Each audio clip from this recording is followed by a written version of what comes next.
ایک مرتبہ سورہ حمد اور 3 مرتبہ سورہ اخلاص کی تلاوت فرما کر حاجی مزمل حسین کربلائی ابن حاجی نسیم رضا صاحب مرحوم کی الحمدللہ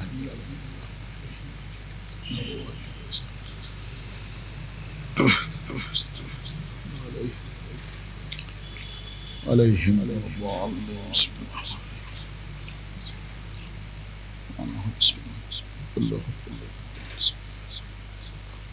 اللہ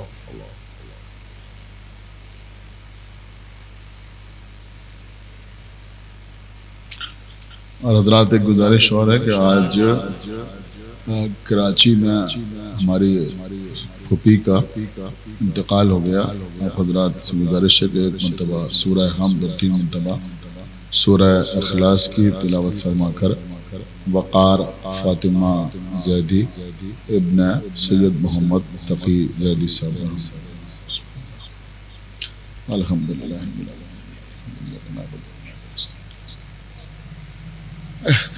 استقیم علیہم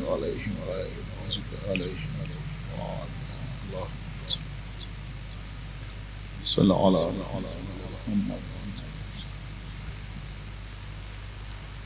فاتحہ. الحمدللہ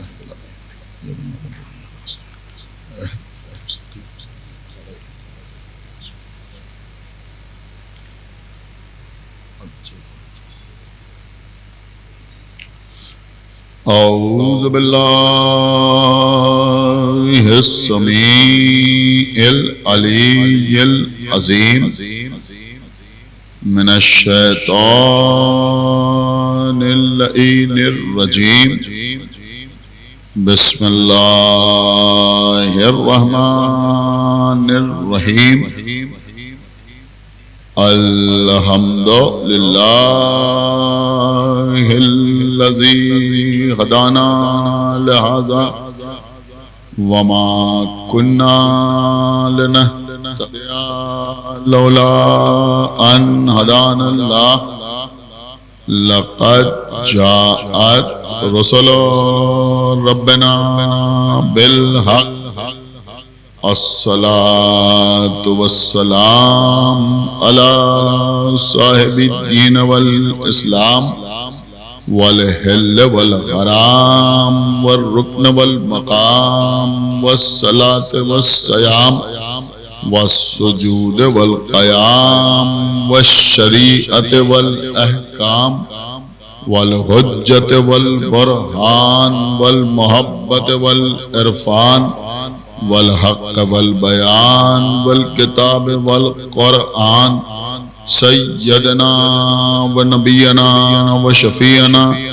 و مولانا و مولا الثقلین جد الحسن والحسین ابی القاسم محمد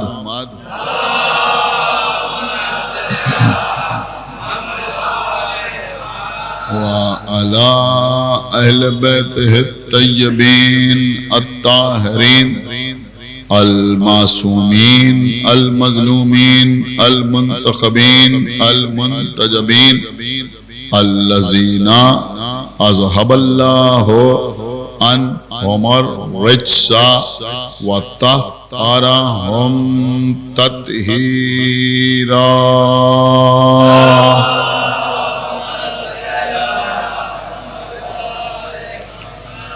وَلَعْنَةُ اللَّهِ عَلَىٰ أَعْدَائِهِمْ وَقَتَلَتِهِمْ وَغَاصِبِي حُقُوقِهِمْ وَمُنْكِرِي فَضَائِلِهِمْ وَمَصَائِبِهِمْ أَجْمَعِينَ مِنَ الْآنِ إِلَىٰ يَوْمِ الدِّينِ.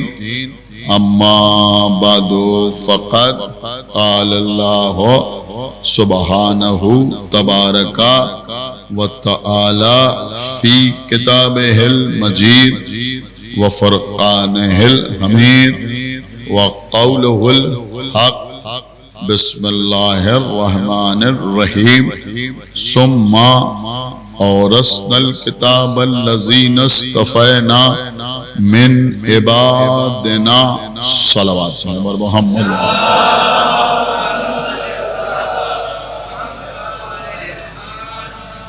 حضرات آپ مسلسل 10 دن سے بہترین علماء اور خطباء کو سماعت فرما رہے ہیں. چند باتیں ان 4 مجالس میں حضرات محمد و آل محمد کے فضائل اور مصائب کے حوالے سے مجھے بھی آپ کی خدمت میں عرض کرنا ہے، کیونکہ یہ مجالس منسوب ہیں نام نامی اسم گرامی حضرت امام زین العابدین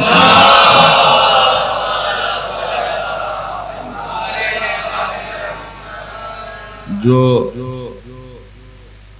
ساجدین کے درمیان نظر آئیں تو سید الساجدین ہیں، اور عابدین کے درمیان ہوں تو زین العابدین.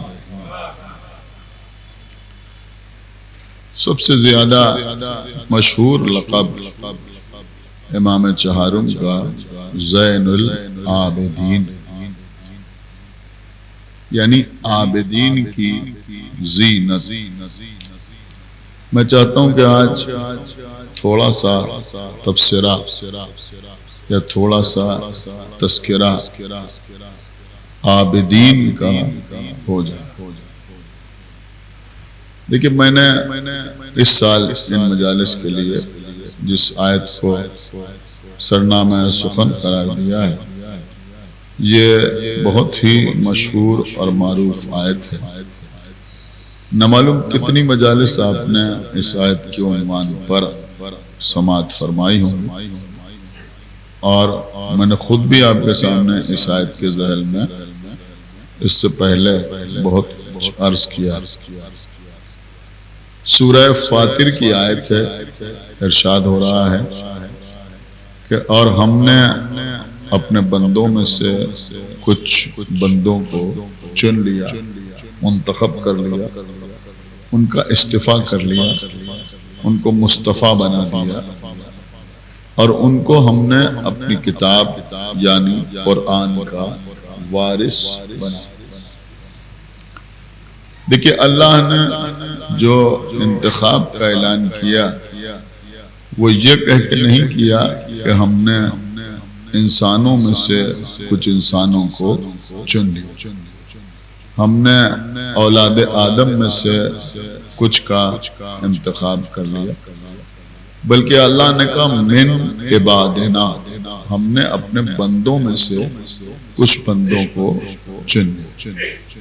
میرے خیال میں آپ کو یہ بتانے کی ضرورت نہیں ہے کہ اولاد آدم ہونا آسان ہے، انسان ہونا سہل ہے، لیکن اللہ کا بندہ ہونا، اللہ کا عبد ہونا یہ کوئی معمولی مسئلہ نہیں. اللہ کی بندگی، اللہ کی عبدیت ایک بہت بڑا رتبہ ہے، ایک بہت بڑا مرتبہ ہے جس کو اللہ توفیق عطا کرتا ہے وہ بندگی کے منزل پر فائز ہوتا ہے. اور اگر آپ سمجھنا چاہتے ہیں کہ عبدیت کیا ہے، بندگی کیا ہے، کہ تھوڑی سی تمہید ان کو آنا ہے وہ بھی آ جائیں. اگر آپ سمجھنا چاہتے ہیں کہ عبدیت کسے کہتے ہیں، عبدیت کے منزل کیا ہے، تو آپ سورہ مریم کی تلاوت کریں. جناب عمران اور جناب حنا، نام قرآن میں نہیں ہے جناب حنا کا، انہوں نے یہ نظر مانی کہ ہم اس بچے کو جو ماں کے شکم میں ہے جب وہ پیدا ہوگا تو ہم اسے بیت المقدس کی خدمت کے لیے وقف کر دیں۔ ذہن میں یہ تھا کہ بیٹا پیدا ہوگا تو وہ بیت المقدس کی خدمت کے لیے وقف ہو جائے گا، لیکن جب ولادت ہوئی تو بیٹے کے بجائے بیٹی، اور جب بیٹی پیدا ہوئی تو یہ پریشان ہوئے کہ پروردگار بیٹی بیٹے جیسے نہیں ہوتی، اور ہم نے یہ نظر مانی۔ تو کیونکہ جسے عبادت خانے کی خدمت کے لیے وقف کیا جاتا تھا اسے 24 گھنٹے اللہ کے گھر میں رہنا پڑتا تھا، پورے مہینے اللہ کے گھر میں قیام کرنا پڑتا تھا، لہذا کسی عورت کے لیے یہ ممکن نہ تھا کہ وہ مکمل 24 گھنٹے یا پورے مہینے اللہ کے گھر میں قیام کرے۔ آپ میرا اشارہ سمجھے؟ لہذا اللہ نے جناب عمران اور ان کی زوجہ کی نظر کی قدر کرتے ہوئے اس بیٹی کو بتول بنا دیا۔ خدا کے لیے تھوڑا توجہ دیں، اس بیٹی کو بتول بنا دیا۔ اب عزیزوں، بتول کے معنی عام طور پہ جو بیان ہوتے ہیں وہ یہ بیان ہوتے ہیں کہ بتول اس بیوی کو کہتے ہیں کہ جو ہمیشہ پاک رہے، جو ہمیشہ طیب و طاہر رہے، جو پورے مہینے کے روزے رکھے، جس کے اوپر عذر شرعی کی وجہ سے کوئی نماز ساقط نہ ہو، اس بیوی کو عام طور پہ لوگ کہتے ہیں کہ بتول۔ لیکن جب آپ معارف کے سلسلے کی کتابیں پڑھیں گے تو آپ اس نتیجے پر پہنچیں گے کہ بتول کے حقیقی معنی کیا ہے۔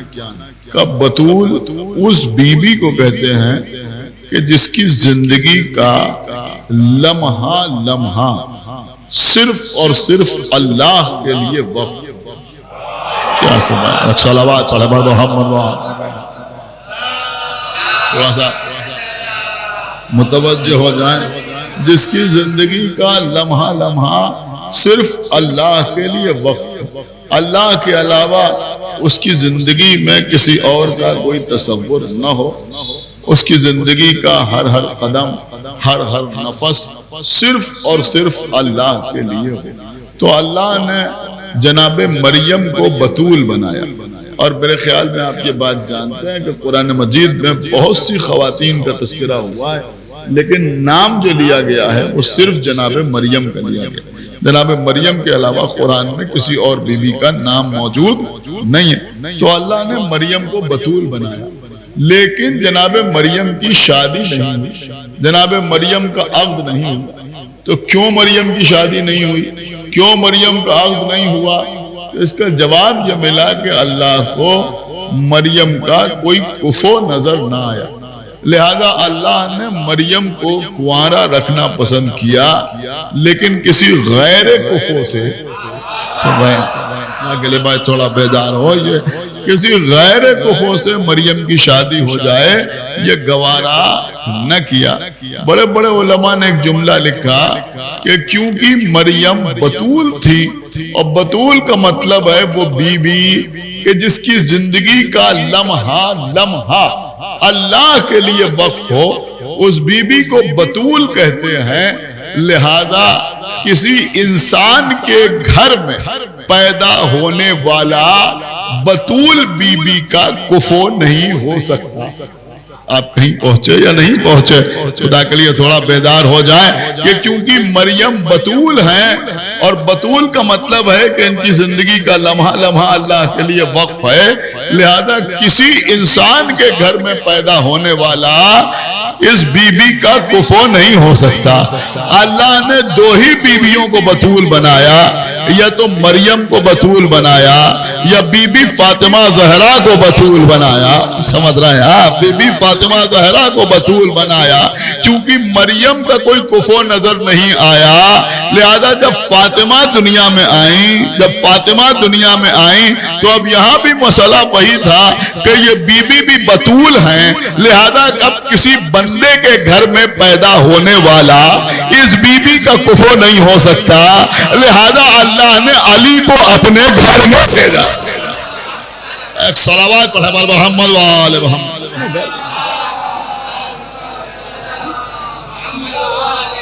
دیکھیں قبلہ کچھ معجزات لکھے ہوئے ہیں کہ جناب مریم بیت المقدس پہ رہتی تھی، جناب زکریا جناب مریم کی دیکھ بھال کرتے تھے۔ دیکھیں آج ایک بہت خاص موضوع میں آپ کی خدمت میں عرض کرنا چاہ رہا ہوں، یہ جو کچھ عرض کر رہا ہوں اس کو تمہید تصور کیجئے گا۔ تو جناب مریم بیت المقدس پہ رہتی تھی، ایک چھوٹا سا گھر اسی کے اندر بنا دیا گیا تھا، جس پہ کمرہ تھا، ایک صحن تھا اور ضرورت کے معاملات تھے۔ تو جناب مریم اس مکان میں رہتی تھی، جناب زکریا جناب مریم کی دیکھ بھال کرتے تھے۔ یہ تو قرآن میں بیان ہوا ہے کہ جب وہ جاتے تھے وہ تالا کھولتے تھے، وہ اندر جاتے تھے تو دیکھتے تھے کہ مریم کے سامنے کھانا رکھا ہوا ہے۔ وہ پوچھتے تھے کہاں سے آیا؟ تو جناب مریم کہتی ہیں واللہ من یشاء الی غیر۔ تو وہ فرماتی تھی کہ اللہ جس کو چاہتا ہے اسے بے حساب رزق عطا کرتا ہے۔ تو یہ جناب مریم تھی، باہر سے وہ تالا لگاتے تھے، مریم اندر رہتی تھی۔ اب قرآن بیان کر رہا ہے کہ اللہ نے جبرائیل کو بھیجا، اور جبرائیل آئے تو کیسے آئے؟ کہ جبرائیل بشر کی صورت میں آئے۔ کیسے آئے؟ بشر کی صورت میں جبرائیل آئے۔ اب جب بشر کی صورت میں جبرائیل آئے تو آنے کے بعد جناب مریم سے کہا کہ میں تمہیں ایک بیٹے کی بشارت دیتا ہوں۔ دیکھیں غور کیا آپ نے، جبرائیل جیسا فرشتہ مریم کے پاس آ رہا ہے تو بشر کی شکل میں آ رہا ہے۔ کیسے آ رہا ہے؟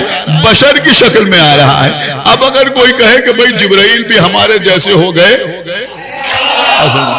کے لیے بیدار ہو، یہ کیوں؟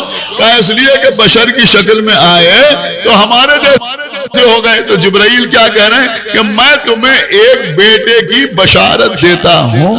تو ایک جملہ میں عرض کرنا چاہ رہا ہوں کہ بھیا اگر جبرائیل بشر کی شکل میں آ جائیں تو مریم کو عیسیٰ جیسے بیٹے کی بشارت دیتے ہیں، اور اگر حسین کا بیٹا خیر البشر کی شکل میں آ جائے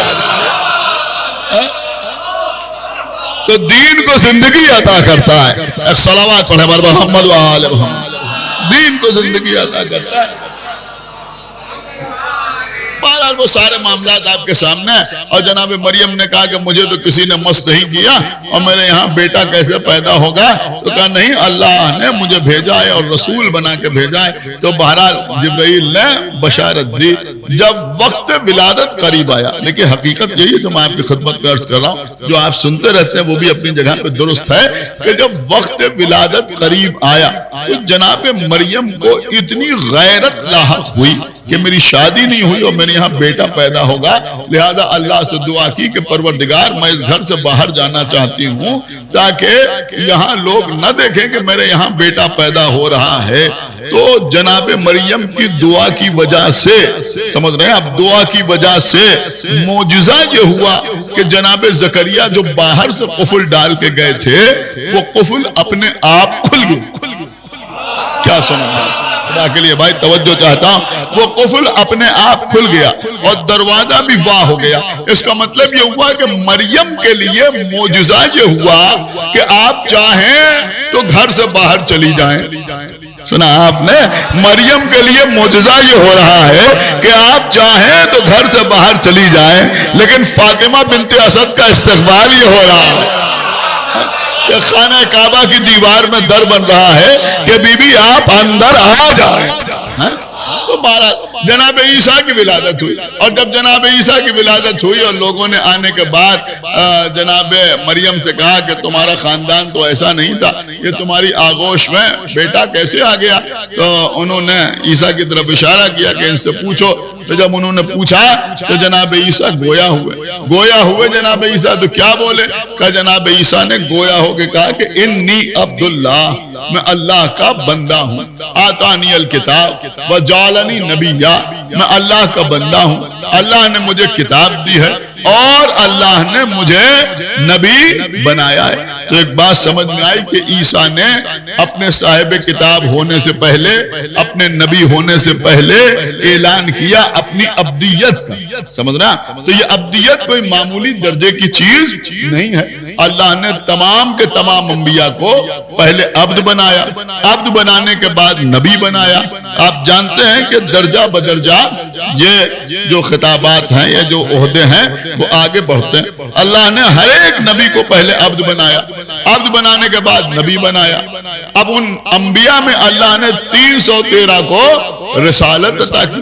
یہ بات سمجھ رہے ہیں؟ نبی اسے کہتے ہیں کہ جو خبر دینے والا ہو, یعنی نبا سے بنا ہے نبی, جو خبر دینے والا اسے نبی کہتے ہیں. اور رسول کسے کہتے ہیں کہ جو پیغام لے کے آنے والا ہو اسے رسول کہتے ہیں. اب ہر نبی رسول نہیں ہوتا, لیکن جو رسول ہوتا ہے, یعنی اگر آپ قرآن پڑھیں تو جو رسول ہوتا ہے اس کے لیے دو چیزیں ضروری ہیں, یا تو وہ اللہ کا مقرب نبی ہو اور یا اللہ کا مقرب فرشتہ ہو. آپ نے غور کیا؟ اس لیے کہ جبرائیل نے بھی اپنے کو رسول کہا, تو اس کا مطلب یہ ہوا کہ رسول کے لیے دو شرطیں ضروری ہیں, یا تو وہ نبی ہو اور یا اللہ کا رسول ہو. بہت توجہ. تو اللہ کے نبی بھی آئے, اللہ کے رسول بھی آئے, اور اللہ نے تمام انبیاء کو اور تمام رسولوں کو ان کے زمانے کی ضرورت کے مطابق یا تقاضوں کے مطابق معجزات بھی عطا کیے. کسی کے ہاتھ پہ یہ معجزہ ہے کہ اس نے لوہے پہ ہاتھ رکھ دیا تو لوہا موم ہو گیا. کسی کے ہاتھ پہ یہ معجزہ ہے کہ اس نے اپنا عصا پھینک دیا تو وہ اژدہا بن گیا. کسی کے ہاتھ پہ یہ معجزہ ہے, سمجھ رہے ہیں آپ, کہ اس نے بیمار کو چھو لیا تو وہ زندہ ہو گیا. اس نے اگر کسی مردے کی طرف اشارہ کر دیا تو وہ زندہ ہو گیا. تو اللہ نے انبیاء کو بہت سے معجزات عطا کیے. جناب یوسف کو معجزات ملے, جناب یعقوب کو معجزات ملے, جناب موسیٰ, جناب عیسیٰ, جناب ابراہیم. سمجھ رہے ہیں؟ یہاں تک ہوا کہ جب عیسیٰ نے پوچھا پروردگار تو کیسے خلق کرتا ہے, کہ تم ایک مٹی کی چڑیا بناؤ, اور انہوں نے مٹی کی چڑیا بنائی اور اس کے بعد وہ چڑیا اڑ گئی, زندہ ہو گئی. اللہ کو یہ بتانا تھا کہ دیکھو میں کیسے خلق کرتا ہوں. لیکن میں آپ کی خدمت میں کچھ اور عرض کرنا چاہ رہا ہوں, خدا کے لیے بہت توجہ کے ساتھ سنیے گا. اللہ کہہ رہا ثم اورثنا الکتاب الذین اصطفینا من عبادنا. اللہ کہہ رہا ہم نے اپنے بندوں میں سے کچھ بندوں کو چن لیا, اور جن کو چنا انہیں ہم نے اپنی کتاب قرآن کا وارث قرار دیا. اب مسلمان کسی کے لیے کچھ بھی کہیں, لیکن ہم عرض یہ کرنا چاہ رہے ہیں کہ اللہ نے جو بندوں میں سے چنا تو یہ تو ماننا ہی پڑے گا کہ آدم سے لے کے عیسیٰ تک جتنے انبیاء ہیں یا جتنے رسول آئے, ان میں کسی کو اللہ نے قرآن کا وارث تو نہیں بنایا. آپ میری بات سمجھ رہے ہیں یا نہیں سمجھ رہے ہیں؟ ان میں اللہ نے کسی کو قرآن کا وارث تو نہیں بنایا. داؤد پر زبور نازل ہوئی, موسیٰ پر توریت نازل ہوئی, عیسیٰ پر انجیل نازل ہوئی, لیکن قرآن تو محمد پہ نازل ہوا نا. تو اب محمد کے بعد نہ عیسیٰ دنیا میں سامنے ہے, نہ موسیٰ ہے, نہ ابراہیم ہے, نہ یعقوب ہے, نہ یوسف ہے, نہ ضیاء ہے, نہ زکریا ہے, کوئی نہیں ہے. تو اب ماننا پڑے گا کہ کچھ اور شخصیتیں ہیں کہ جن کو اللہ نے قرآن کا وارث بنایا اور ان کو بندوں میں سے چنا. تو اب یہ ایسے ہیں کہ جو آدم سے بھی افضل ہیں, نوح سے بھی افضل ہیں, ابراہیم سے بھی افضل ہیں, موسیٰ سے بھی افضل ہیں, عیسیٰ سے بھی افضل ہیں. تو اب ماننا پڑے گا کہ یہ کون بندے ہیں بھائی جو تمام انبیاء سے افضل ہیں. اللہ نے ان کو عبد بنایا, نبی بنایا, رسول بنایا. تو پھر محمد میں خصوصیت کیا ہے؟ دیکھیں میں نے عرض کیا تھا, خاص بات میں آپ کی خدمت میں عرض کر رہا ہوں. دیکھیے آدم سے لے کے عیسیٰ تک تمام کے تمام رہبروں کو, ہادیوں کو نبوت ملی, رسالت ملی, عبدیت ملی, لیکن کسی کو سفارت نہیں ملی. اللہ جانے آپ نے غور کیا یا نہیں غور کیا میں کیا عرض کر رہا ہوں؟ کسی کو سفارت نہیں ملی. دیکھیں رسالت کا کام ہے پیغام کو پہنچا دینا, نبی کا کام ہے خبر دینا, لیکن سفارت کا عہدہ بہت بڑا عہدہ ہوتا ہے. کسی ملک سے کوئی ایلچی ہمارے ملک میں آیا تو وہ وہاں کا پیغام لے کے یہاں آیا اور یہاں پیغام دے کے چلا گیا, اس کا صرف اتنا کام ہے. لیکن کسی ملک کا جو ایمبیسیڈر, جو سفیر ہمارے ملک میں رہتا ہے, اس کا مسئلہ اور ہوتا ہے. کیا مسئلہ ہوتا ہے کہ وہ اس ملک کو ریپریزنٹ کرتا ہے. میری بات سمجھے, وہ اس ملک کو ریپریزنٹ کرتا ہے. اگر کسی مسئلے پر وہ سفیر اپنی رضا کا اظہار کرتا ہے تو وہ اس کی رضا نہیں ہوتی, اس ملک کی رضا ہوتی. اگر کہیں پر وہ کوئی اسٹیٹمنٹ دیتا ہے تو وہ اس کا اسٹیٹمنٹ نہیں ہوتا بلکہ اس ملک کا اسٹیٹمنٹ ہوتا ہے. میری بات اللہ جانے آپ تک پہنچ رہی ہے یا نہیں پہنچ رہی ہے؟ بے شک تمام انبیاء نے معجزے دکھائے, لیکن معجزہ معجز نما کا عمل کہلاتا ہے. معجزہ موجز نما کا عمل کہلاتا ہے. اللہ نے قرآن میں بیان کیا تو یہی بیان کیا کہ موسیٰ نے عصا پھینکا تو عصا اژدہا بنا, عیسیٰ نے اشارہ کیا تو مردہ زندہ ہو گیا. غور کر رہے ہیں آپ؟ تو اس کا مطلب یہ ہوا کہ تمام اعمال آدم سے لے کے عیسیٰ تک جتنے انبیاء نے جو جو اعمال انجام دیے, سمجھ رہے ہیں آپ, وہ انہی کا عمل کہلائے, انہی کا عمل کہلائے. لیکن جب جنگ حنین میں ہمارے نبی نے سنگریزے اٹھا کے پھینکے, سن رہے ہیں آپ یا نہیں سن رہے؟ جب سنگریزے اٹھا کے پھینکے, دیکھیں بہت بڑی بات میں آپ کی خدمت میں عرض کر رہا ہوں, تو اللہ نے کیا کہا, وما رمیتا اذ رمیتا ولکن اللہ رما, نہیں پھینکے آپ نے سنگریزے مگر یہ کہ اللہ نے پھینکے. اس کا مطلب یہ ہوا کہ محمد کا عمل اللہ کا عمل ہے. بس میں یہی عرض کرنا چاہ رہا ہوں کہ ہمارے نبی کو نبوت بھی حاصل ہے, رسالت بھی حاصل ہے, اور سفارت کا عہدہ بھی حاصل ہے. سمجھ رہے ہیں آپ؟ سفارت کا عہدہ بھی حاصل ہے. اب جو یہ کہیں وہ انہوں نے نہیں کہا بلکہ اللہ نے کہا, جو عمل یہ کرے وہ انہوں نے نہیں کیا بلکہ اللہ نے کیا. تو ایک بات سمجھ میں آئی کہ جسے اللہ نے اپنا سفیر بنایا, کیا سن رہے ہیں, جسے اللہ نے اپنا سفیر بنایا, دنیا میں کوئی نبی بھی اس کی برابری نہیں کر سکتا.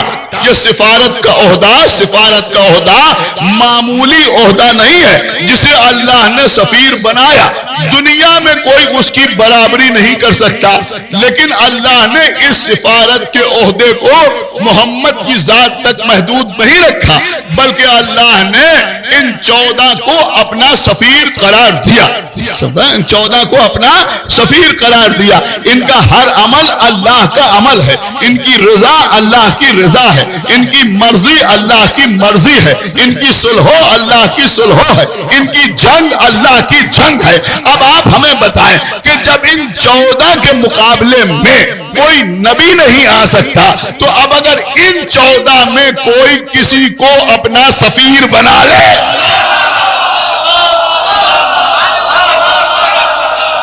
کوئی صلوات پڑھا محمد وآلہ محمد.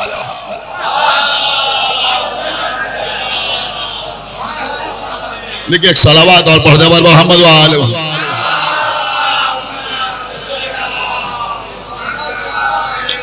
اب اگر یہ کسی کو اپنا سفیر بنا لے تو پھر دنیا سمجھ لے کہ دنیا میں کوئی اس کی برابری بھی نہیں کر سکتا, کوئی اس کا بھی ہمسر نہیں ہو سکتا, کوئی اس کا بھی ہمسر نہیں ہو سکتا. یہ کوئی معمولی مسئلہ نہیں ہے.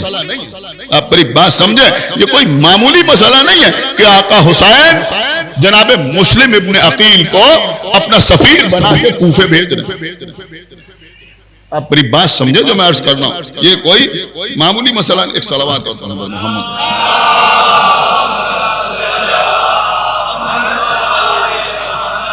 جناب مسلم کو آقا حسین اپنا سفیر بنا کے کوفے بھیج رہے. مطلب کیا ہے؟ مطلب یہ ہے کہ جناب مسلم کا ہر عمل حسین کی طرف منسوب ہوگا. آپ نے شاید بہت ہلکے انداز میں سن لیا ہے. جناب مسلم کا ہر قول امام حسین کی طرف منسوب ہوگا. مسلم کی بیعت حسین کی بیعت ہوگی. سن رہے ہیں آپ یا نہیں سن رہے ہیں؟ دیکھیں قبلہ میری بات سمجھے. اب جناب مسلم کا مرتبہ جو ہے, مجھے لگ رہا ہے آپ اللہ جانے کس موڈ میں ہیں, میں بڑی قیمتی بات آپ کی خدمت میں عرض کر رہا ہوں کہ چونکہ جناب مسلم ابن عقیل امام حسین کے سفیر ہیں, لہذا کسی بھی مسئلے میں مسلم کا انکار حسین کا انکار ہے, مسلم کا انکار.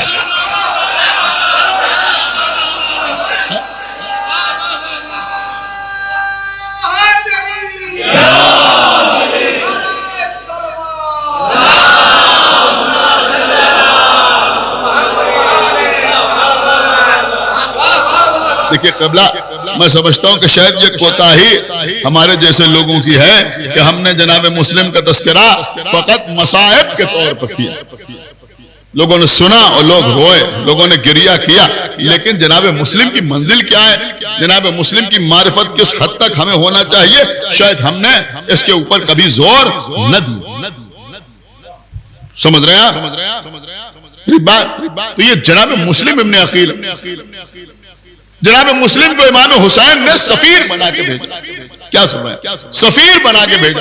اور یوں ہی سفیر بنا کے نہیں بھیجا، بلکہ آپ پڑھیے کتابوں میں جناب مسلم کو خالی سفیر یوں ہی بنا کے نہیں بھیجا، بلکہ جناب مسلم کے ساتھ ایک خط بھی بھیجا. اس کا مطلب یہ ہوا کہ مسلم وہ ہیں جن کو سفارت کی تحریری سند امام حسین سے حاصل.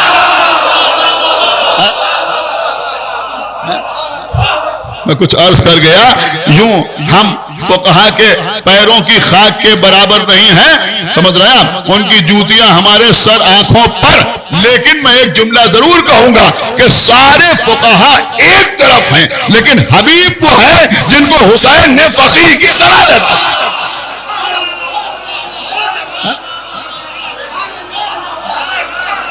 سمجھ رہا جناب حبیب ابن مذاہب. ایک صلوات اور پڑھ دے محمد و آل محمد.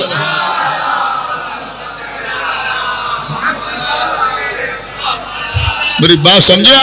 اور شاید امام حسین نے، دیکھیں سنیے میری بات جو میں عرض کر رہا ہوں. آج میں تھوڑا سا الگ ہٹ کے آپ سے گفتگو کرنا چاہتا ہوں، اس لیے کہ بہرحال یہاں برابر آنا ہوتا ہے اور ایک عرصہ ہو گیا آپ کے درمیان مجلسیں پڑھتے ہوئے، لہذا یہاں کوئی ٹینشن نہیں رہتا کہ مجلس کامیاب ہو یا نہیں ہو. ایک صلوات پڑھ دے محمد و آل محمد. میرے خیال میں سال میں 10-12 مجلسیں تو اس مبارک پور میں ہو جاتی ہیں کم سے کم، لہذا پوری توجہ کے ساتھ آپ سماعت فرمائیں جو میں عرض کر رہا ہوں. انشاءاللہ آگے کی 3 مجلسوں میں بھی چند باتیں عرض کروں گا. اب آج تذکرہ آ گیا تو یہی سن لیجیے. جناب حبیب ابن مظاہر کو خالی رجل فقیہ نہیں لکھا. آج کل واٹس ایپ پر اور فیس بک پر ایک خط لوگ دکھا رہے ہیں، وہ ظاہر سی بات ہے کہ وہ تصورات پر مبنی ہے، خیالی ہے. لیکن اگر آپ مقاتل میں پڑھیں تو امام حسین نے جو خط لکھا تھا، آپ کو معلوم ہے اس کے جملے کیا تھے؟ اس کے کیا جملے؟ اے رجل فقیہ، اے مرد فقیہ. اس کا مطلب یہ ہوا کہ حبیب وہ ہیں کہ جنہیں حسین نے فقیہ کا لقب عطا کیا ہے. سمجھے جو میں عرض کر رہا، جن کو آقا حسین نے خود فقیہ کا لقب عطا کیا ہے. لیکن فقیہ کا لقب خالی عطا نہیں کیا، بلکہ فقیہ کی ڈیفینیشن بھی بتائی، یا یوں کہا جائے کہ فقیہ کی کوالیفیکیشن بھی بتائی، یا پھر یوں کہا جائے کہ فقیہ کی لیاقت بھی بتائی، یا پھر یوں کہا جائے کہ فقیہ کی پہچان بھی بتائی. سن رہے ہیں آپ یا نہیں سن رہے ہیں؟ یا پھر یوں بھی کہا جائے کہ فقیہ کی صفت بھی بیان کی. کسی کتاب میں آپ مجھے نہیں دکھا سکتے کہ آقا حسین نے حبیب ابن مظاہر کو جو خط لکھا اس میں لکھا اے رجل فقیہ، آپ نماز کے مسائل سے واقف ہیں، آپ روزے کے احکام سے واقف ہیں، آپ حلال و حرام کے بارے میں جانتے ہیں، آپ جائز و ناجائز کے بارے میں جانتے ہیں. کیا سن رہے ہیں آپ؟ خدا کے لیے بہت توجہ آپ حضرات کی. اس لیے کہ اگر حسین لکھتے تو ایک تو خط بہت طویل ہوتا، دوسرے ایک جملہ لکھتے تو دوسری صفت چھوٹ جاتی. لہذا سب کچھ سمیٹ کر آقا حسین نے لکھا کہ اے رجل فقیہ، اے مرد فقیہ، آپ دوسروں کی نسبت میرے مرتبے اور میری منزل سے زیادہ واقف ہیں.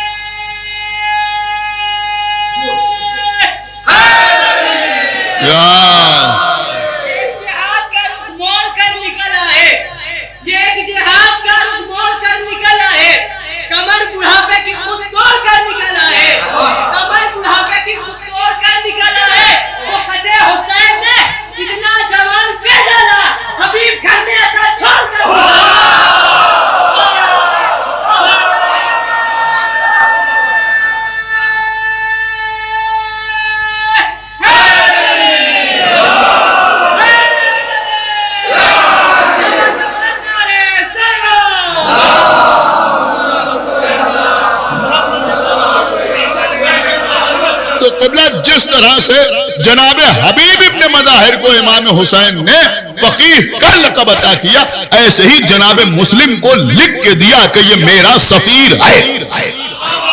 یہ نہیں غور کر رہے آپ، یہ میرا سفیر ہے. ارے بھیا، ہمارے کہنے سے کچھ تھوڑی ہوتا ہے. ہم کیا، ہماری اوقات کیا، ہماری زبان کیا، جو ہوتا ہے وہ معصوم کے کہنے سے ہوتا ہے. جو یہ کہہ دیتے ہیں وہ ہو جاتا ہے. سن رہے ہیں آپ؟ جو یہ کہہ دیتے ہیں وہ ہو جاتا ہے. انہوں نے لکھا اہل کوفہ کے نام خط آقا حسین نے کہ دیکھو میں مسلم کو بھیج رہا ہوں، یہ میرا سفیر ہے. مطلب یہ ہے کہ اس کی بیعت میری بیعت ہے. سمجھ رہے ہیں؟ اس کی بیعت میری بیعت ہے، اس کی نصرت میری نصرت ہے، اس سے بغاوت مجھ سے بغاوت ہے. اس سے بغاوت مجھ سے بغاوت ہے.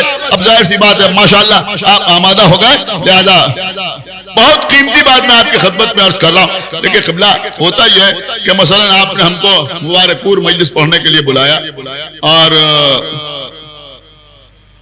ہماری طبیعت کچھ خراب ہو گئی یا کچھ حالات ایسے ہو گئے کہ ہم نہیں آ پا رہے. آپ نے ہم پر بھروسہ کرتے ہوئے کہا کہ کسی ذاکر کو بھیج دیجیے.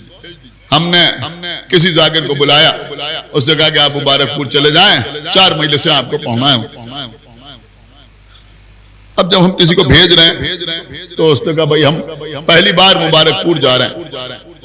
تو ہم نے کہا دیکھیے آپ جائیے گا، ممبر پر جانے کے بعد فضائل و مصائب اہل بیت کے علاوہ کچھ اور نہ پڑھیے گا. وہاں کے مومنین یہی سننے کے آئے. الحمدللہ. مناظرہ پڑھیے گا، دشمنان اہل بیت سے کوئی رعایت نہ کیجیے گا. سنیے میری بات سنیے. دیکھیں بہت توجہ آپ حضرات کے چاہتا ہوں، اس لیے کہ پہلی بار بھیج رہے ہیں تو ہم نے کہا بھائی آپ جائیے گا تو ایسے مجلس پڑھیے گا، ایسے پڑھیے گا، لیکن کم سے کم 1 گھنٹے سے کچھ اوپر مجلس پڑھیے گا.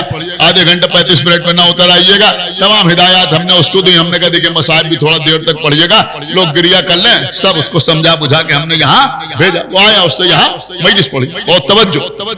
لیکن کوئی ایسا شخص ہے کہ جس کی خطابت پر، جس کی ذاکری پر ہمیں بھرپور بھروسہ ہے. ہم نے اسے کہا جائیے مبارک پور میں آپ جا کے مجلس سے پڑھ دیجیے، کچھ کہنے کی ضرورت نہیں. کیوں؟ کہ اس لیے کہ ہمیں اس کی خطابت پر بھروسہ ہے.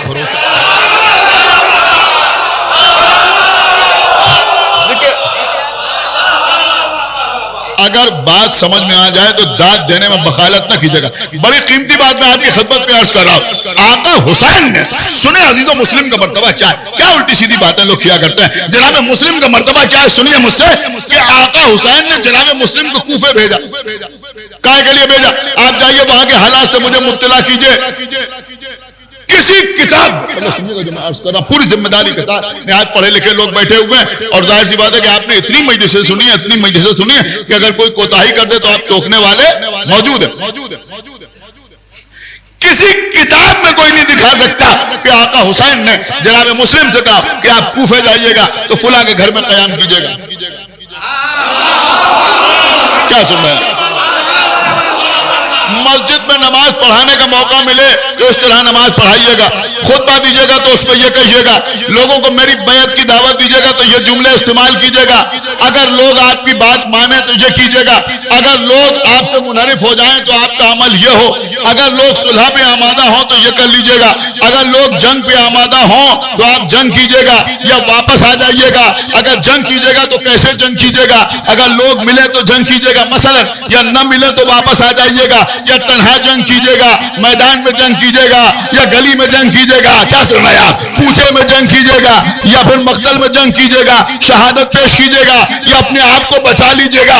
امام حسین نے جناب مسلم سے کچھ نہیں کہا.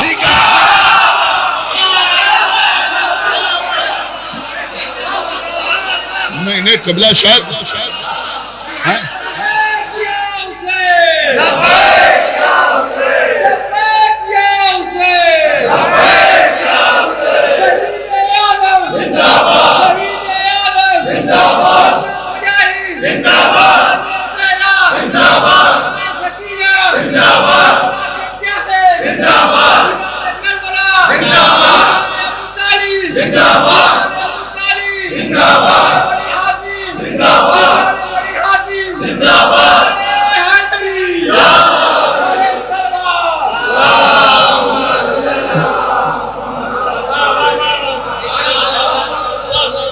میرے خیال میں نے اس مجلس کی سب سے بڑی بات آپ کی خدمت میں عرض کر دی. آقا حسین نے کچھ بھی نہیں کہا کہ آپ جائیے تو کیا کرنا ہے آپ کو کوفے جائے. اتنی بڑی مہم پر بھیج رہے ہیں آقا حسین.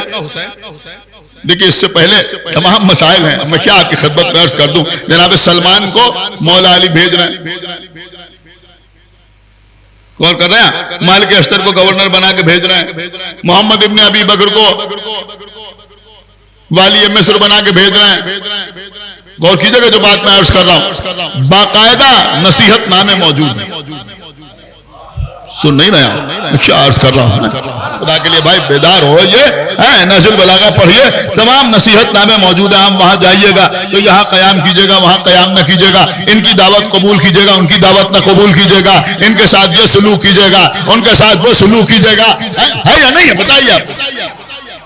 اس سے ان شخصیتوں کا رتبہ کم نہیں ہو رہا ہے. مولا علی لیکن نصیحتیں فرما رہے ہیں یا نہیں فرما رہے ہیں.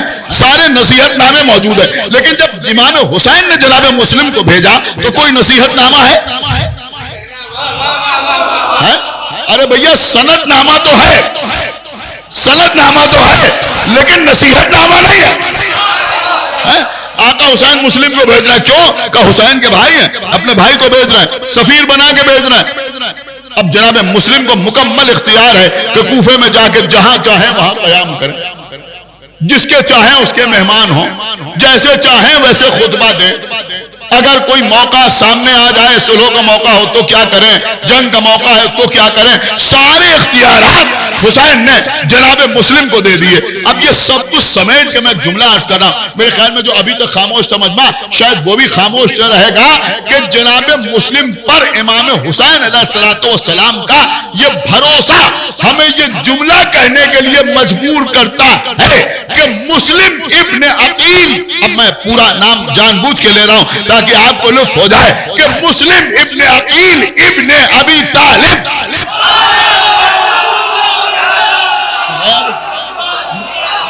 سنیے قبلہ جملہ سنیے, کہ مسلم ابن عقیل ابن ابی طالب اس شخصیت کو کہتے ہیں کہ جس کی بصیرت پر حسین کی عصمت بھروسہ کرتی ہے. امام حسین کی عصمت بھروسہ کرتی ہے. اتنا بھروسہ ہے امام حسین علیہ السلام کو جناب مسلم ابن عقیل پر. اب وہ مسلم کوفے آ رہے, اور جب جناب مسلم کوفے آئے تو نماز پڑھانے کے بعد لوگوں کو امام حسین کی بیعت کے لیے آمادہ کیا. بیعت امام حسین کے لیے آمادہ کیا, ایک خطبہ دیا. اس خطبے میں جب آقا حسین کی مدح و ثنا کی تو 3 جملے ارشاد فرمائے. قیامت کے جملے ہیں, قیامت کے جملے. جناب مسلم ابن عقیل نے لوگوں کو مخاطب کر کے کہا کہ سنو, میں جس حسین کا سفیر بن کے آیا ہوں, میرا وہ آقا کلیم القرآن,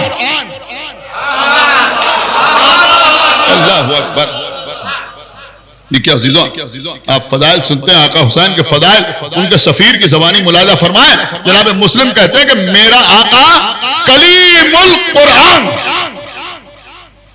اس کے بعد فرمایا کہ میرا مولا مناجی بالرحمان, اور آخر میں فرمایا کہ میرا آقا, ایک صلوات پڑھے محمد وآلہ.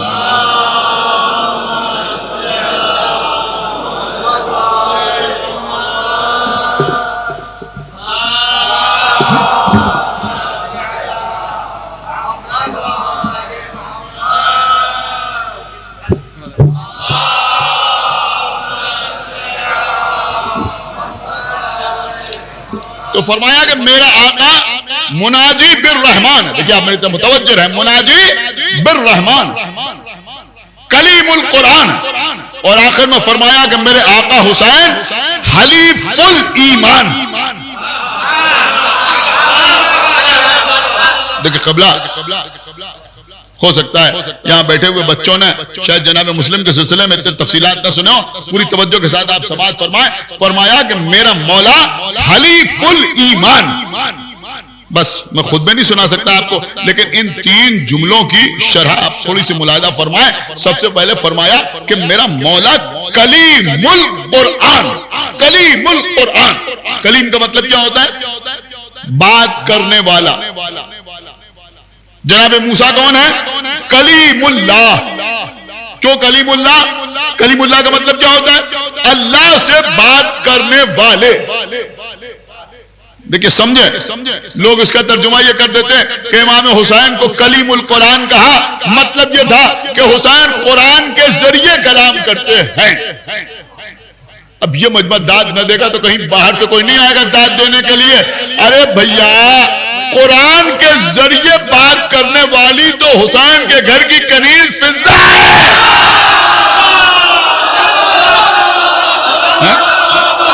قرآن کے ذریعے ایک صلوات اور پڑھ دے محمد و آل محمد۔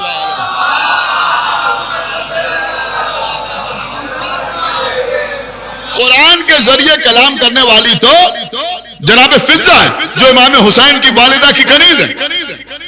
تو یہ امام حسین علیہ السلام یہ کیا ہے کہ کلیم القرآن۔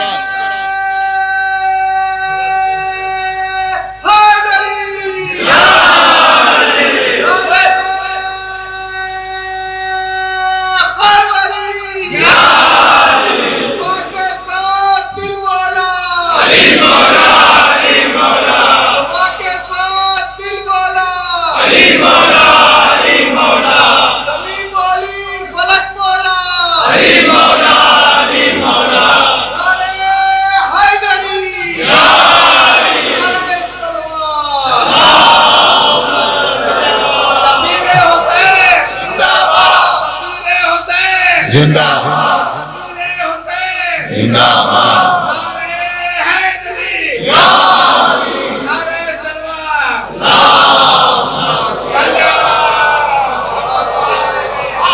دیکھیں ہم اپنی بات کر رہے ہیں، اور مولا کرم ہے کہ آپ سمجھ رہے ہیں۔ امام حسین کون ہے کہ کلیم القرآن۔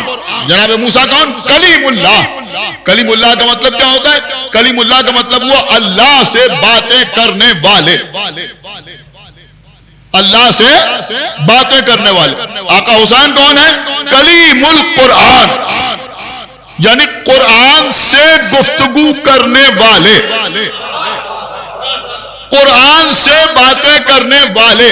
یہاں جتنے حضرات بیٹھے ہوئے ہیں ان سب کے گھروں میں قرآن رکھا ہوا ہے، رکھا ہے یا نہیں رکھا ہے؟ غور کر رہے ہیں؟ آپ سب کے گھروں میں قرآن رکھا ہوا ہے۔ آپ قرآن کی تلاوت بھی کرتے ہیں۔ کیا مطلب ہوتا ہے تلاوت کا؟ آپ نے قرآن کھولا، بسم اللہ الرحمن الرحیم، الحمدللہ رب العالمین الرحمن الرحیم مالک یوم الدین ایاک نعبد و ایاک نستعین۔ یہ کیا ہو رہا ہے؟ میری بات سمجھے جو میں عرض کر رہا ہوں؟ یہ کیا ہو رہا ہے؟ یہ آپ قرآن کی تلاوت کر رہے ہیں، قرآن آپ کو بتا رہا ہے ساری حمد اللہ کے لیے ہے۔ وہ سمجھدار مجمع میرے سامنے بیٹھا ہوا ہے، اس کا مطلب یہ ہوا قرآن آپ سے بات کر رہا ہے۔ خدا کے لیے بھائی تھوڑا سا بیدار ہو جائیں۔ قرآن آپ سے بات کر رہا ہے۔ آپ مجھے بتائیں، قرآن ہی تو آپ سے بات کر رہا ہے۔ آدم کا قصہ سنا رہا ہے، نوح کے واقعات بتا رہا ہے، ابراہیم کے حالات سنا رہا ہے، موسیٰ کا واقعہ سنا رہا ہے، مریم کے حالات سے باخبر کر رہا ہے، نماز کا حکم دے رہا ہے، روزے کا حکم دے رہا ہے۔ تو جب آپ قرآن پڑھ رہے ہیں تو یہ کیا ہو رہا ہے کہ قرآن آپ سے بات کر رہا ہے۔ لیکن حسین کون ہے؟ حسین وہ ہے جو کلیم القرآن ہے۔ سنا آپ نے بھائی، خدا کے لیے بیدار ہو، یہ کلیم القرآن ہے۔ قرآن ان سے بات کر رہا ہے، یہ قرآن سے بات کر رہے ہیں، یہ قرآن سے بات کر رہے ہیں۔ ارے بھیا یہ قرآن کیا ہے؟ کہ یہ قرآن تو صامت ہے، خاموش ہے۔ شاید یہ جملہ آپ کے اذہان عالیہ تک پہنچ جائے۔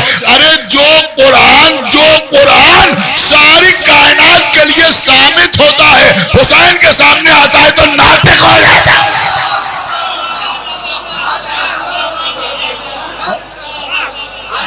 تو یہ ہے کلیم القرآن۔ اس کے بعد کیا؟ مناجی بالرحمان، اس کا مطلب وہ نہیں ہے جو لوگ بیان کرتے ہیں کہ اللہ سے دعا کرنے والے، نہیں، آپ نے آیہ نجوہ پڑھی ہے نا، نجوہ کا مطلب کیا ہوتا ہے؟ نجوہ کا مطلب ہوتا ہے چپ کے باتیں کرنا، سرگوشی کرنا، ہائے سرگوشی کرنا۔ اس وقت ہم جو آپ سے بات کر رہے ہیں یہ سرگوشی نہیں ہے، یہ نجوہ نہیں ہے۔ ہماری بات یہ بھی سن رہا ہے، یہ بھی سن رہا ہے، یہ بھی سن رہا ہے، یہ بھی سن رہا ہے، یہ بھی سن رہا ہے، لیکن ہم نے اترا صاحب کے کان میں کوئی بات کہی، یہ سوچ کے کہی کہ یہ نہ سننے پائیں، اس کو کہتے ہیں سرگوشی۔ آپ نے سنا ہی نہیں میں کیا عرض کر گیا، اسے کہتے ہیں سرگوشی، اسی کو کہتے ہیں نجوہ۔ سمجھیں آیا نجوہ نازل ہوئی تھی نا کہ جو پیغمبر سے سرگوشی کرے وہ پہلے صدقہ دے، بعد میں یہ آیت منسوخ ہو گئی، صرف اس کے اوپر عمل کیا تو مولا کائنات نے عمل کیا، کسی اور نے عمل نہیں کیا۔ تو حسین کون ہے؟ مناجی بالرحمان۔ مناجی بالرحمان کا مطلب کیا ہوا؟ اللہ سے سرگوشیاں کرنے والے۔ اللہ اکبر، اللہ سے سرگوشیاں کرنے والے، یعنی کبھی کبھی ایسی کیفیت ہوتی ہے کہ حسین کہتے ہیں اللہ سنتا ہے، اللہ کہتا ہے ہوتا ہے۔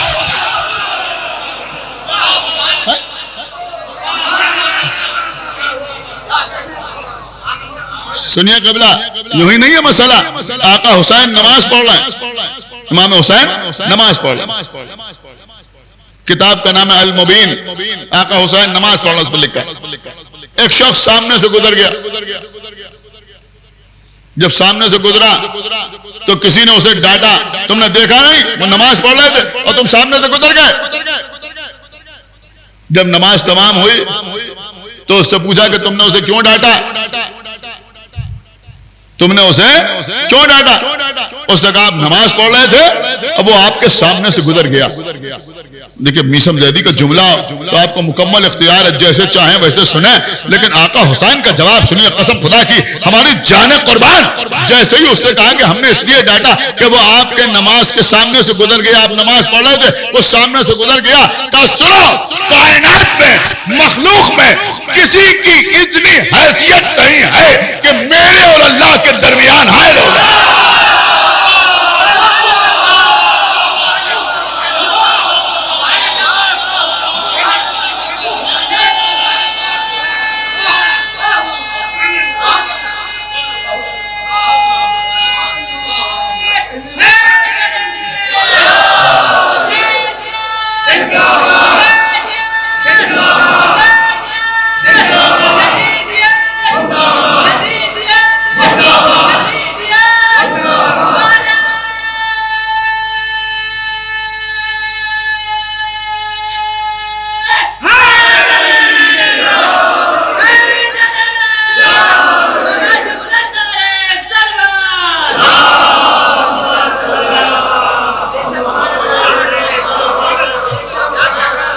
سنیے تین باتیں فرمائیں۔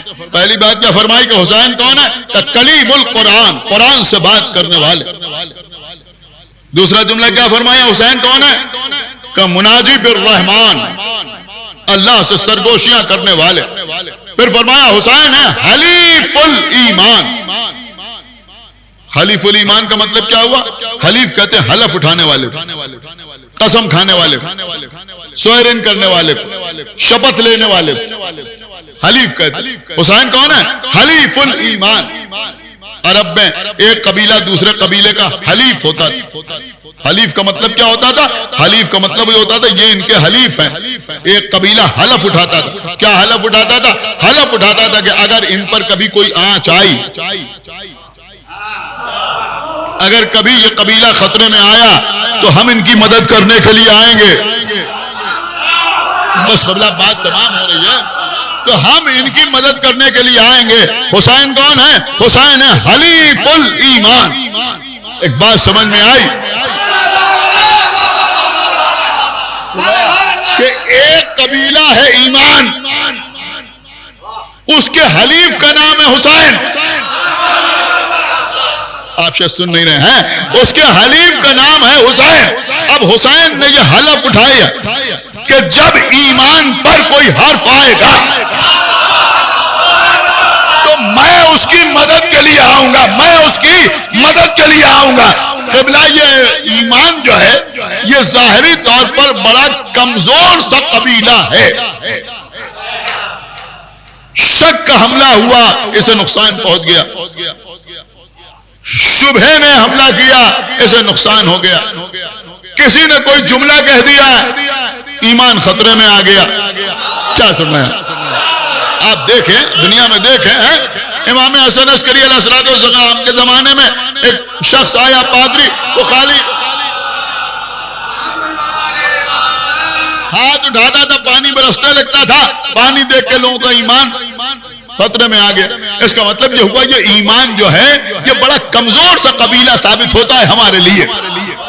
نہیں سن رہے ہیں؟ کبھی ادھر سے حملہ، کبھی ادھر سے حملہ، کبھی باہر سے حملہ، کبھی اندر سے حملہ، سن رہے ہیں؟ کبھی تحریر سے حملہ، کبھی تقریر سے حملہ، کبھی جملوں سے حملہ، کبھی قلم سے حملہ، کبھی مال و دولت کی لالچ کا حملہ، کبھی عہدے کی طمع کا حملہ، بہت سی باتیں ہیں، کبھی شخصیت پرستی کا حملہ۔ خدا کے لیے توجہ فرمائیے گا، تو ایمان پر برابر حملے ہوتے رہتے ہیں اور ایمان اکثر کمزور ہو جاتا ہے۔ اسی لیے جناب مسلم نے کہا حسین کون ہے؟ حلیف الایمان، حلیف الایمان، حسین ہے ایمان کے حلیف۔ یہ بات کسی کی سمجھ میں آئی ہو یا نہ آئی ہو، لیکن یہ عزادار خوب سمجھتے ہیں کہ حسین حلیف الایمان ہے۔ ادھر کبھی ایمان پر حملہ ہوا، ہم نے سینے پر ہاتھ مارا، حسین حسین حسین۔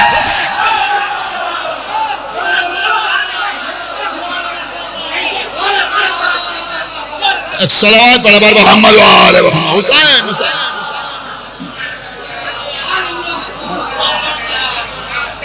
امام حسین علیہ السلام مدد کے لیے آنے والے، اس عزاداری کو معمولی نہ سمجھ لی، معمولی مسئلہ نہیں ہے یہ عزا امام حسین علیہ السلام۔ اس نے 1400 سال سے ہم کو نہ معلوم کتنی برائیوں سے بچائے رکھا۔ دیکھیے آپ کو معلوم ہے یہ دہشت گرد کیسے بنائے جاتے ہیں، یہ آتنکوادی کیسے تیار کیے جاتے ہیں۔ کوئی آسان کام ہے کہ کوئی اپنے سینے کے اوپر بم باندھ لے اور ریلوے اسٹیشن پر جا کر بھیڑ بھاڑ کے درمیان بلاسٹ کر لے؟ کوئی معمولی کام، آسان کام، بہت مشکل کام۔ اپنی جان دینا کوئی آسان تو نہیں ہے، بہت مشکل کام ہے جان دینا۔ تو کیا ہوتا ہے کہ ان کا برین واش کیا جاتا ہے۔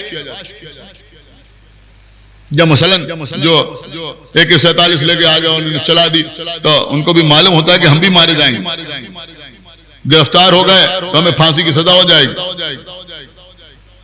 لیکن کیوں آ جاتے ہیں؟ کہ اس لیے کہ ان کا برین واش کیا جاتا ہے۔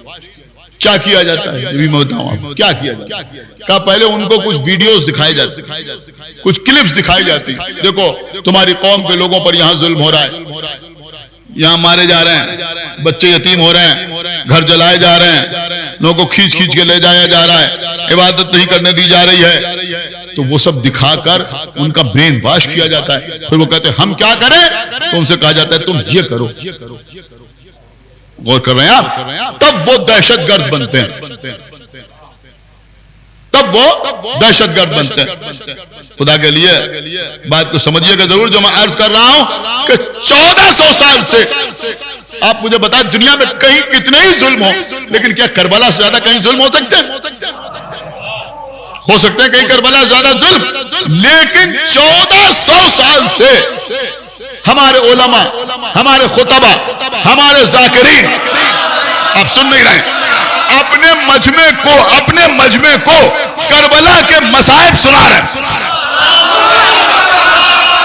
سنی نہیں رہا میں کیا عرض کر رہا ہوں، کربلا کے مصائب سنا رہے ہیں، کربلا کے مصائب سنا رہے ہیں۔ اور وہاں تو معاملہ یہ ہے کہ ان کو جو کلپس دکھائی جاتی ہیں اس میں یہ بتایا جاتا ہے کہ بھئی یہ تمہارے بھائی ہیں، یہ تمہارے دوست ہیں، یہ تمہارے جیسے ہیں۔ وہ ہم کو جو مصائب سنائے جاتے ہیں وہ یہ کہہ کے سنائے جاتے ہیں جن کے صدقے میں تم زندہ ہو۔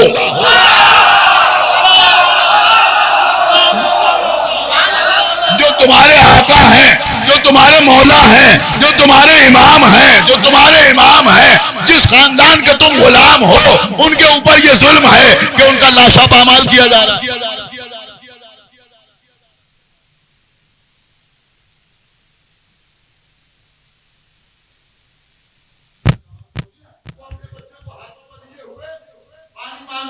لیکن پانی نہیں دیا جا رہا. ٹھیک ہے، متوجہ رہے میری طرف. میرے خیال میں یہاں اندر بیٹھے ہوئے افراد کے لیے میری آواز الحمدللہ کافی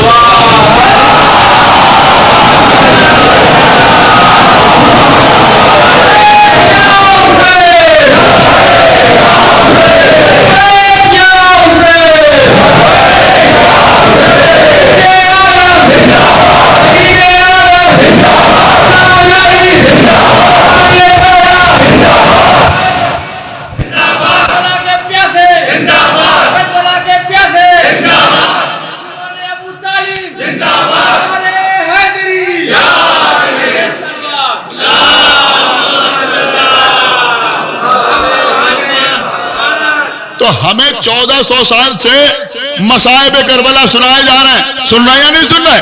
مصائب کربلا سن رہے ہیں، ہم پڑھ رہے ہیں، آپ سن رہے ہیں، ذاکرین ممبر سے بیان کر رہے ہیں، لوگ سماعت کر رہے ہیں، لوگ رو رہے ہیں، گریہ کر رہے ہیں، منہ پیٹ پیٹ کر رو رہے ہیں، سینے پر ہاتھ مار مار کر رو رہے ہیں.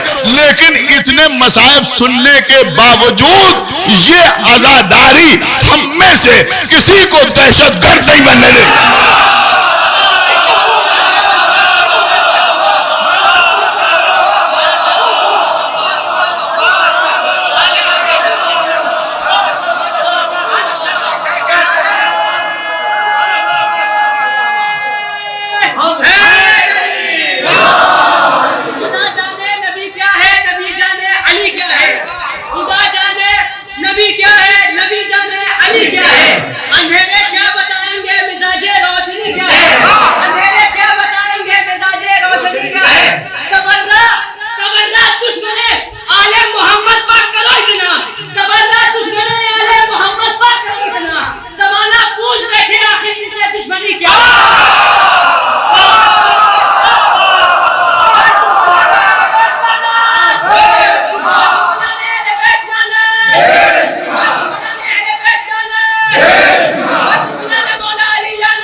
تو یہ گریہ، یہ آنسو، یہ ماتم، سمجھ رہے ہیں؟ اگر کوئی اسلحہ اٹھاتا بھی ہے تو کچھ عرض کر رہا، اگر مصائب سن کے کربلا کو یاد کر کے کوئی اسلحہ اٹھاتا بھی ہے تو اپنے سر پر مارتا ہے.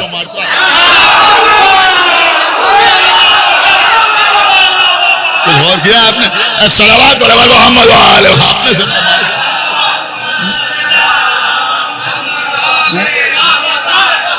ایک جملہ اور آپ کی خدمت میں عرض کر رہا ہوں. ارے بھیا، لوگ دوسروں کی مصیبتیں دیکھ کر ہاتھوں میں آگ لے کے چلتے ہیں تو دوسروں کا گھر جلانے کے لیے چلتے ہیں، لیکن ہم اگر آگ روشن کرتے ہیں تو کسی کا گھر جلانے کے لیے نہیں ہوتا.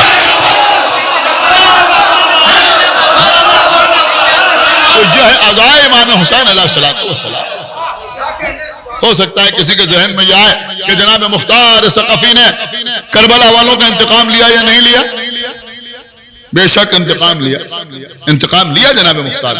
اس سے کوئی انکار نہیں کر سکتا کہ جناب مختار نے انتقام لیا. لیکن ہو سکتا ہے یہ رخ شاید اس سے پہلے آپ نے جناب مختار کے سلسلے میں کبھی نہ سنا کہ جناب مختار نے انتقام لیا، زبردست انتقام لیا. لیکن خدا کے لیے سنیے گا ضرور اور محسوس کیجیے گا کہ جناب مختار نے انتقام خون حسین کے لیے جب تلوار اٹھائی تو قتل عام نہیں کیا.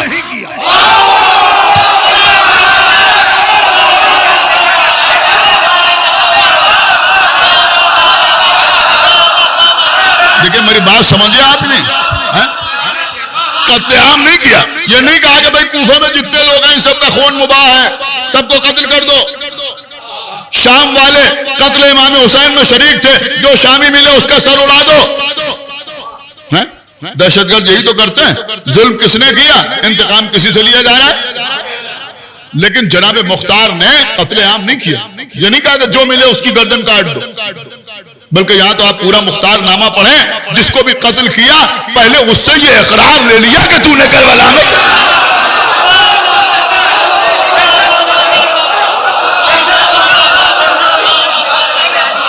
پہلے اس سے یہ اقرار لے لیا کہ تو نے کربلا میں کیا کیا کیا کیا تو نے کربلا. سنیے قبلہ ہمارے اور آپ کے پانچویں امام امام محمد باقر علیہ السلام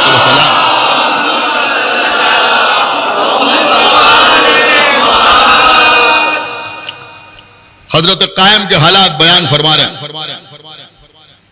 اور جو بیان فرمایا کہ جب وہ آئیں گے تو آقا حسین کی ایک جوتی کے جس کا تسمہ کٹا ہوا ہوگا اسے اٹھا کے دکھائیں گے اور یہ فرمائیں گے کہ اگر اس کٹے ہوئے تسمے کا انتقام لینے کے لیے میں ساری دنیا کو تحت کر دوں تب بھی اس کا انتقام نہیں ہو سکتا. دیکھیں یہ خالی ایک جملہ نہیں ہے، خالی ایک جملہ نہیں ہے.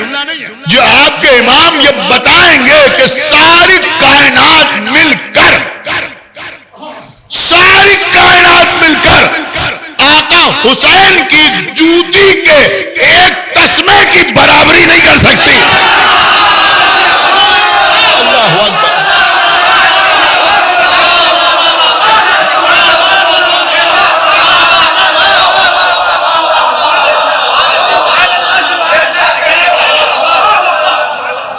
تو کسی نے پوچھا آپ کے پانچویں امام سے کہ مولا مختار نے تو انتقام لے لیا قاتلان حسین سے، کوفے کے نہ معلوم کتنے لوگوں کو قتل کیا. تو اس تک آپ جو امام تلوار چلائیں گے تو کیا یہ اسراف نہیں ہوگا؟ دیکھیں میدان جنگ میں اسراف کا لفظ اگر استعمال ہو تو اس کا مطلب ہوتا ہے ضرورت سے زیادہ لوگوں کو قتل کر دینا. اس کا یہی مطلب ہوتا ہے اسراف. ویسے جو اسراف کے معنی یہاں تقریباً وہی معنی وہاں بھی ہے، ضرورت سے زیادہ خرچ کرنا، اس کو بھی اسراف کہتے ہیں. جنگ کے میدان میں مثلا قتل عام ہو جائے، سب کو قتل کر دیا تو اس کو بھی اسراف کہا جاتا ہے. تو اس نے پوچھا کہ جو امام اتنے لوگوں کو قتل کریں گے تو کربلا میں تو اتنا بڑا لشکر نہیں تھا یزید کا، تو کیا یہ اسراف نہیں ہوگا؟ تو آپ کے امام نے فرمایا کہ سنو، لوگ سمجھتے ہیں کہ صرف وہی قاتلان حسین ہیں جو کربلا کے میدان میں یزید کے لشکر میں موجود تھے، جو کربلا کے میدان میں. دیکھیں آپ کے مطلب کی بات ہے. میں نے لکھنؤ میں پہلی محرم کو پڑھا تھا، اس وقت پڑھ رہا ہوں اور میں دیکھتا ہوں کہ آپ کیسے رسپانس کرتے ہیں. پہلی بار لکھنؤ پڑھا تھا، پہلی بار آپ کے درمیان پڑھ رہا ہوں وہاں کے بعد کہ امام نے فرمایا کہ صرف وہی لوگ قاتلان حسین نہیں ہیں جو کربلا کے میدان میں لشکر یزید میں موجود تھے، بلکہ کربلا کے بعد سے لے کر قیامت تک جتنے لوگ اس ظلم پر راضی ہیں وہ سب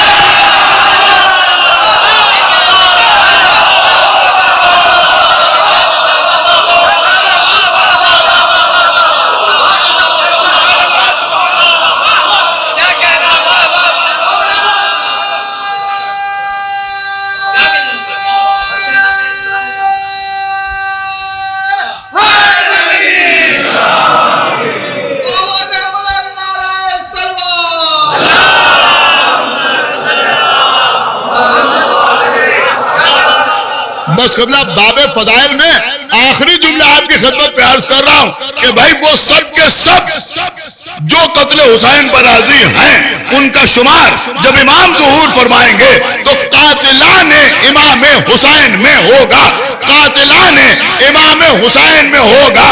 بھائی ہر فرقہ اپنی بات جانے، ہر مسلک کے لوگ اپنا مزاج خود سمجھیں. کیا سن رہے ہیں؟ وہ راضی ہیں یا راضی نہیں ہیں وہ جانے، ان کا کام جانے، لیکن کم سے کم ساری دنیا کو یہ تو ماننا ہی پڑے گا کہ یہ حسین کے غم میں عزاداری کرنے والے وہ نہیں ہیں.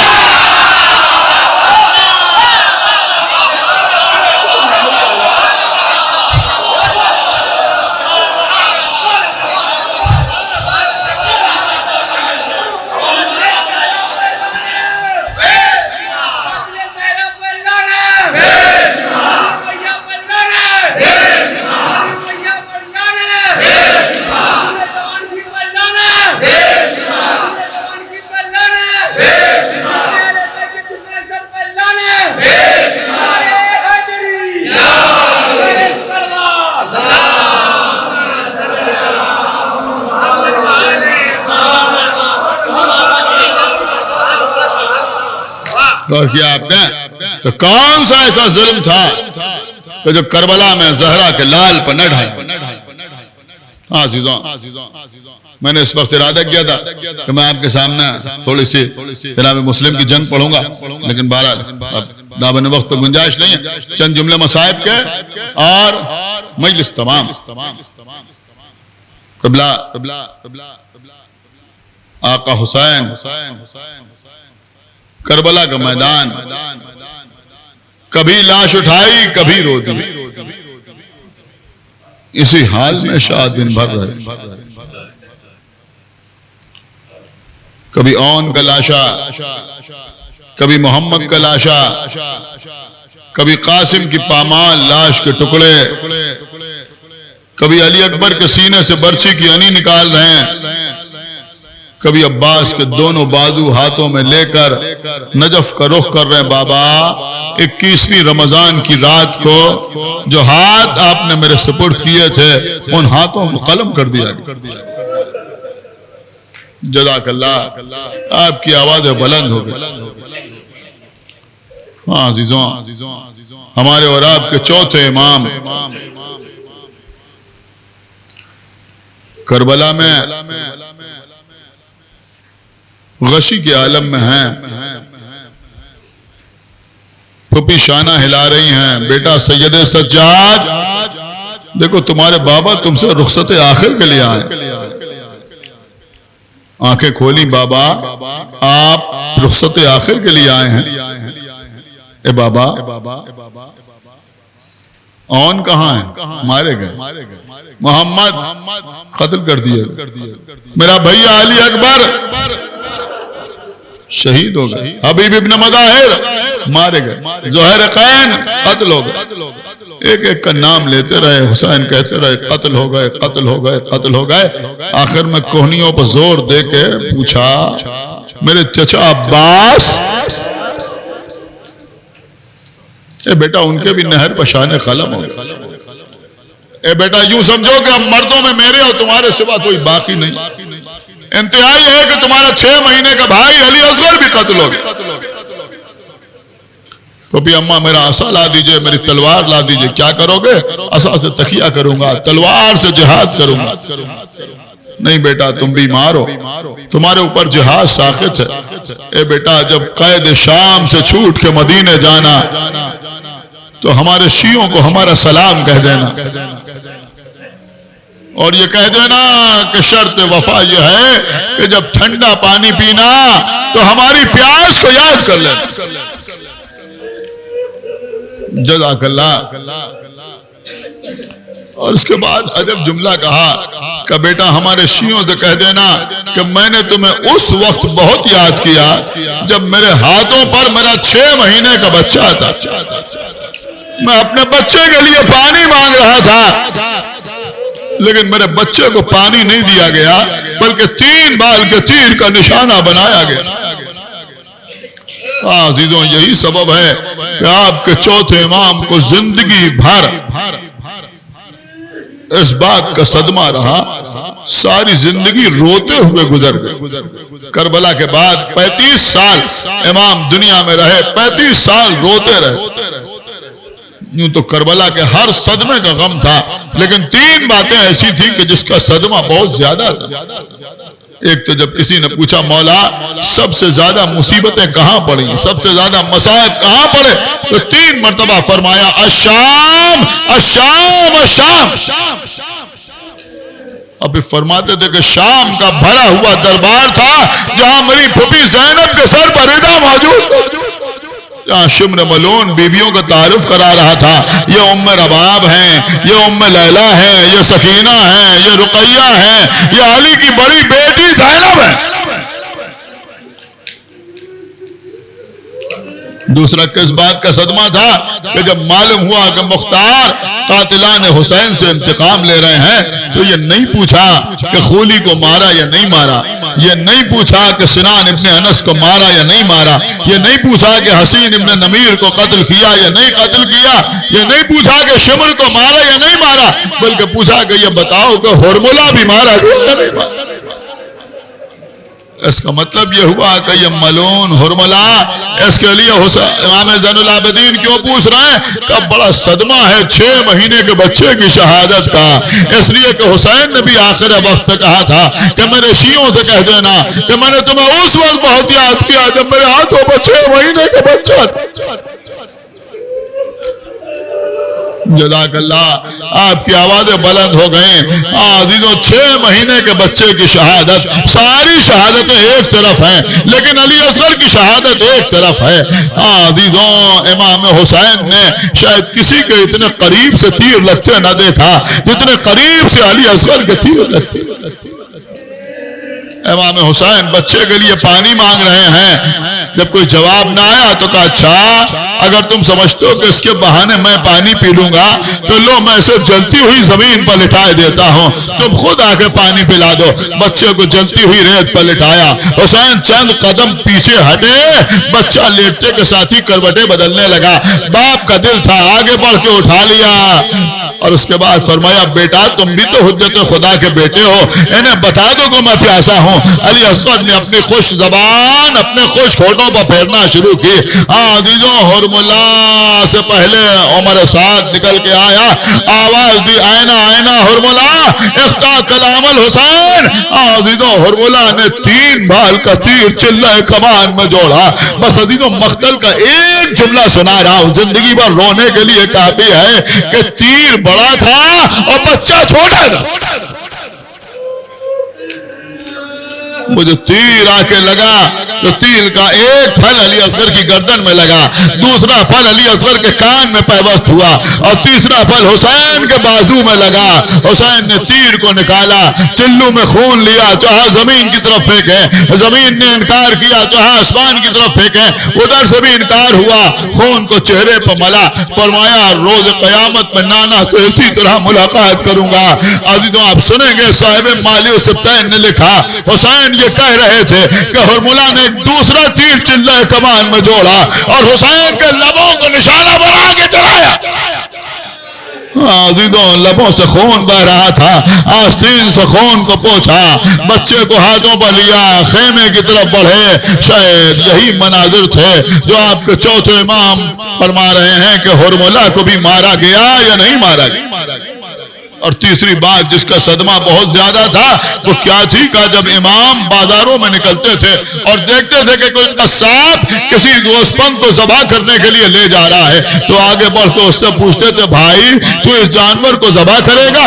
تو وہ کہتا تھا ہاں ہم اسے ذبح کرنے کے لیے لے جا رہے ہیں. امام کہتے تھے یہ بتا کہ تو نے اسے پانی پلا لیا ہے؟ تو وہ کہتا تھا مولا ہم اس وقت تک جانور کو ذبح نہیں کرتے جب تک اسے 3 مرتبہ پانی نہ پلا لیں. ایک مرتبہ امام کربلا کا رخ کرتے تھے، اے بابا آج مسلمان جانور کو ذبح کرے تو پہلے پانی پلا لے. پھر فرماتے تھے واللہ باللہ سمات اللہ قتل ابیت شان، ہائے میرا بابا کربلا میں پیاسا.